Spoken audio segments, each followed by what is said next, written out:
En Twitter, por ejemplo, pues te marcan, o en Facebook, con señales de advertencia de que estás a punto de entrar a un enlace de un medio ruso financiado por el gobierno ruso, pero no vemos ese tipo de señalamientos, por ejemplo, con proyectos también financiados por el gobierno, en el caso de la BBC, que pues depende completamente del Estado británico, el caso de la Deutsche Welle, que también es un canal de televisión público en Alemania, y en esos casos pues no aplican ese mismo tipo de advertencias.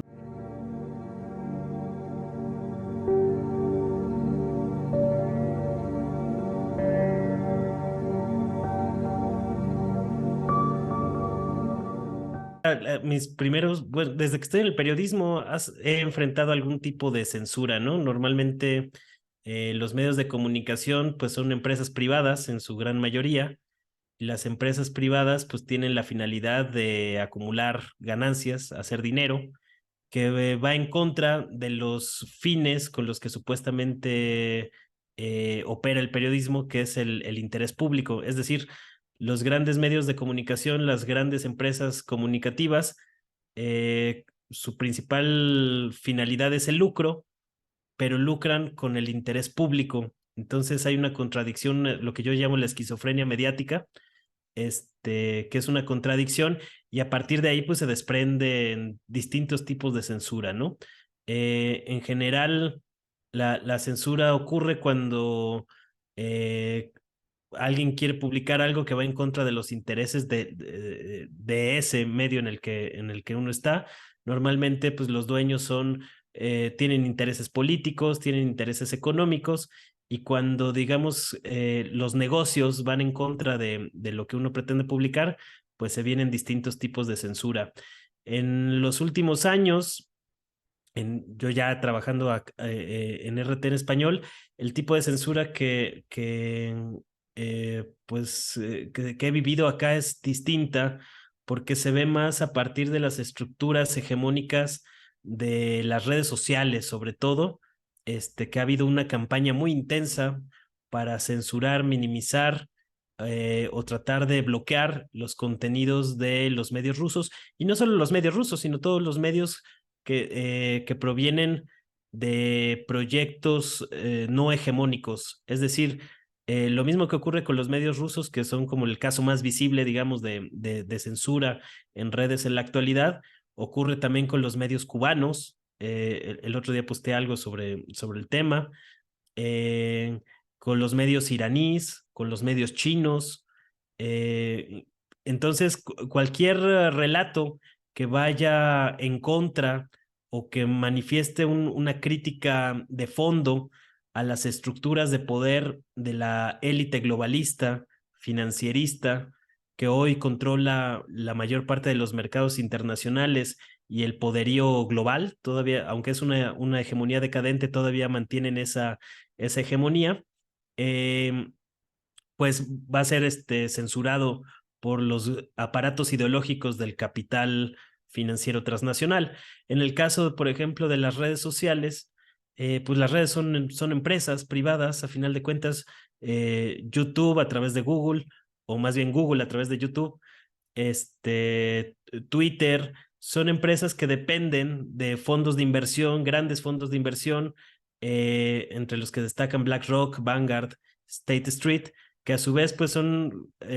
los mismos inversionistas que son dueños de los grandes medios de comunicación, de las empresas de armas, de las empresas farmacéuticas. Es decir, este conglomerado de grandes capitalistas pues prácticamente es dueño de las 500 mayores empresas del mundo, y esta situación pues hace que todo lo que vaya en contra de los intereses de esta superélite globalista, capitalista, financierista, que durante 30 años apoyaron el proyecto neoliberal, que hoy también está en pleno proceso de derrumbe,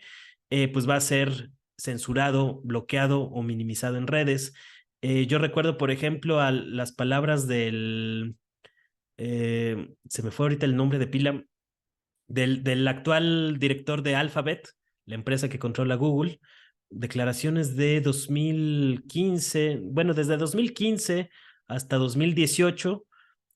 pues han tenido una posición completamente en contra de los medios rusos. Por ejemplo, decían que estaban trabajando para que el algoritmo de Google en tus búsquedas prácticamente eliminara a todos los sitios de información rusos de las búsquedas que hace normalmente Google, ¿no? Es decir, esta campaña de bloqueo, de censura, mmm,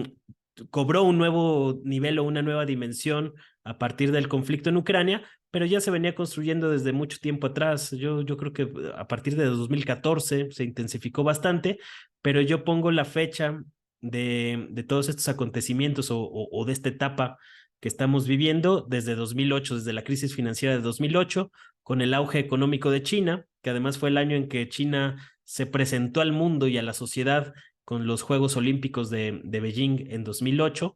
Y a partir de ahí, la hegemonía globalista pues ha visto como un peligro a su poderío global el hecho de que haya potencias emergentes como China, Rusia o algunos otros países emergentes como India incluso, que les podrían arrebatar o disputar algunos terrenos específicos de su interés, sobre todo en el sector industrial, el sector de los medios de comunicación, el sector de las materias primas, el sector de la tecnología. Entonces, toda esta situación pues ha provocado que cualquier discurso o cualquier narrativa que ponga en entredicho o evidencie las grandes contradicciones ideológicas, políticas de esta élite globalista, pues vaya a ser silenciado de algún modo o de otro, ¿no? Entonces, ahorita con el auge de las redes, que también, digamos, es más o menos esta etapa que estamos viviendo, coincide también con el auge de las redes sociales. En 2007 surge el iPhone, el teléfono inteligente, que marca toda una época en la manera en que nos comunicamos actualmente por la posibilidad de poner una computadora personal de bolsillo, pues traerlo todo el tiempo contigo. Y esta etapa también, pues, se ha visto marcada por un intento de controlar las redes sociodigitales. Es decir, en una primera etapa había un romanticismo con el Internet, de que el Internet iba a ser libre, abierto, iba a permitir acceder a mucha información que cada vez se va viendo más acotada, más reducida, precisamente por este proceso de industrialización del Internet. Cada vez vemos más restricciones por temas de copyright, por temas de derechos de autor, por temas que tienen que ver con asuntos comerciales, pero también con asuntos políticos. En YouTube, por ejemplo, es muy evidente cómo, pues si tú hablas de los grandes temas de la actualidad, el conflicto en Ucrania, entre otros conflictos armados, la pandemia de COVID-19, y tratas pues evidenciar ciertos asuntos que están perfectamente documentados, pero que han sido catalogados como peligrosos o teorías de la conspiración incluso, pues te desmonetizan el canal. Es decir, no siempre te lo van a bloquear tal cual, que también ocurre en el canal de RT en español, pues llevan ya no sé cuántos intentos de que suben un canal y se los tiran. Incluso ya se ha tomado un poco a chiste, ¿no? En el canal de Ahí Les Va, el programa que ahorita conduce Mirko Casale, que también tuvo mucha repercusión o ha tenido mucha repercusión en los últimos años, ya van como creo que en la tercera o cuarta versión del canal de YouTube y ya en un momento de burla le pusieron censúrame esto y posteriormente se llamó censúrame otra vez, luego de que los bajaron, ¿no? Es decir, la censura también ya se utiliza como, se puede utilizar también como una manera de evidenciar estas contradicciones de la élite globalista, ¿no? Es muy peculiar cómo en Twitter, por ejemplo, pues te marcan, o en Facebook,